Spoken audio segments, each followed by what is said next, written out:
Alright guys, Tom Lawrence here from highlyeffectiveleader.com. Being humble and having humility is one of the most important traits of any leader in any industry throughout the world. I have to admit, when I started my engineering career as an apprentice, I thought I was it. I was a bit cocky and a little bit arrogant. In fact, a lot of the younger engineers I worked with all had a chip on their shoulder. Before starting work in the manufacturing plant, we had to spend 6 months in the training school.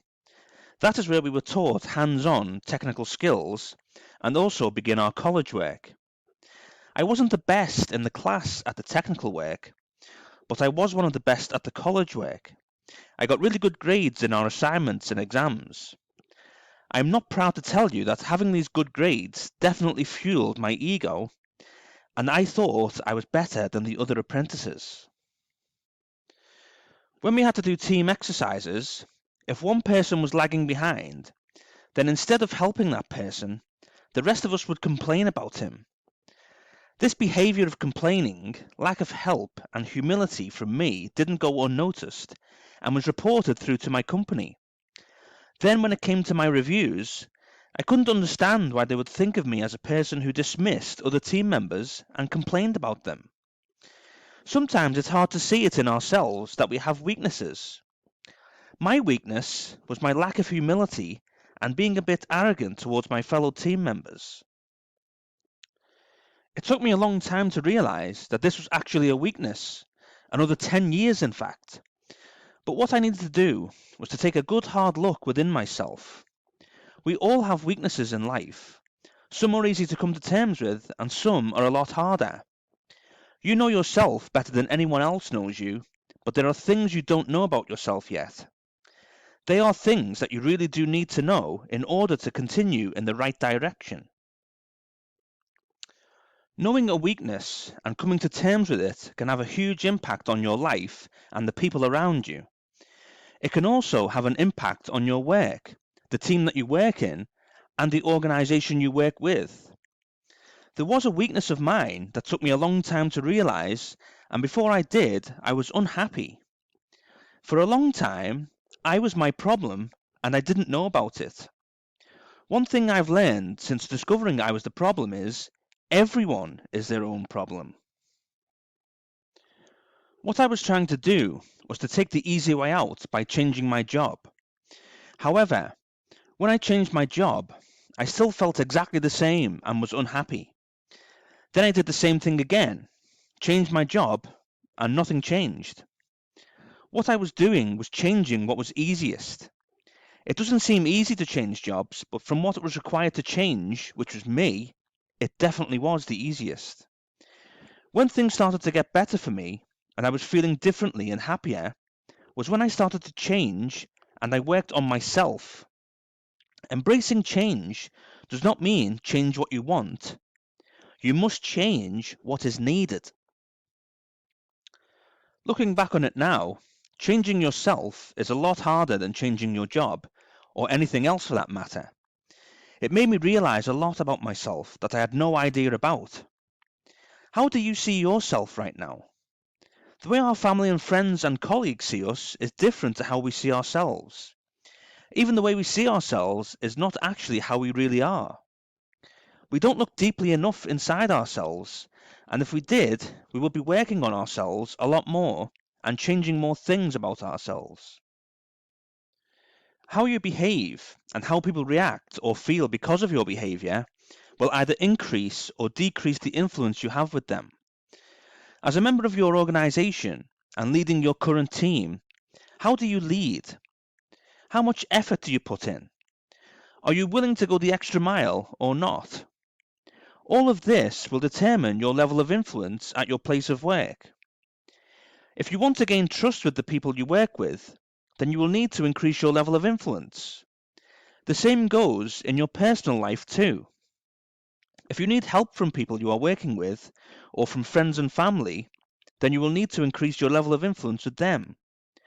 Hopefully you can see a pattern emerging, and that if you have influence, you have leadership. Let me give you an example of this.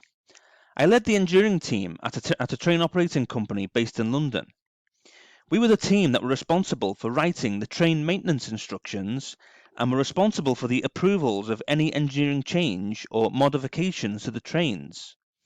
It was a Monday morning, and the production teams had to get trains into service on time, as quick and as safely as possible, so we could make the morning peak and keep the customers happy.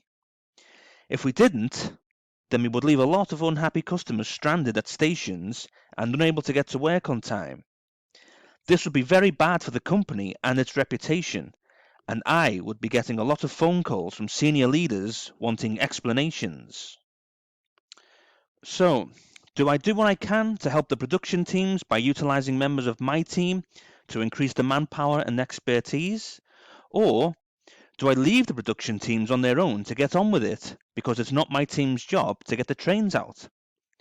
If I decide to help the production teams to help keep our customers happy, then that will increase my influence and build trust with my team, my leader, and his leader.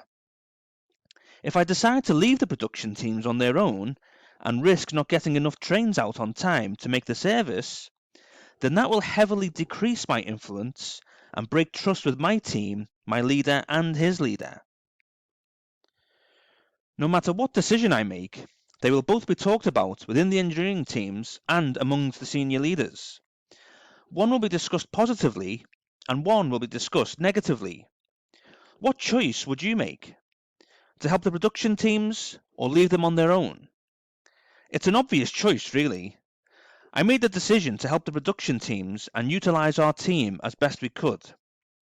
They would also help to give advice on getting the trains out into service as safely as possible. I was so pleased that we helped because we had happy customers and the morale of the teams improved. The relationships between everyone improved too, and I received quite a bit of praise from the other managers. This would increase my influence and trust with the other members of the engineering team. I'm pretty sure you've had similar experiences in your area of work too. It's examples like these that we should be striving to be every day. Increasing our influence and building trust with our colleagues should be at the top of all of our agendas and become a priority every day. It is all a decision, and we really must be making the right one. Where are you now in your career? Do you feel that you're in the right place? If not, then what do you need to stop doing and what do you need to start doing? We need to take a very deep look within ourselves and realize that our problem is with ourselves, not with others. Everything that happens in your life is your responsibility. If you believe that, you can change anything. So, action steps that I would like you to complete following this video. Number 1, look deeply inside yourself on a regular basis. Understand what your weaknesses are. Come to terms with them and work on yourself every day to improve those areas. Number 2, focus on building trust and increasing your influence with your people, your team, and your colleagues. Making this a priority is so important for a highly effective leader. Number 3, take responsibility for where you are in your life right now. If you are not happy with your current circumstances, then believe that you are the one who can change this. When you believe this, you'll be a lot more likely to make those changes. And number 4, make the decision to help others with discovering their weaknesses and help them with their self-belief and what they need to do to improve themselves. You cannot do this for them, but you can certainly help them. Please subscribe to my YouTube channel to keep learning more strategies on leadership, personal growth, and influence that will benefit you in both your personal and professional life. Connect with me on my other social media channels too to keep in contact and up to date on what I am doing. And please visit my website, highlyeffectiveleader.com, to learn even more valuable strategies in the area of leadership, personal growth, and how you can increase your influence. Please download my free ebook, Grow Your Mindset, by clicking the link in the description below this video.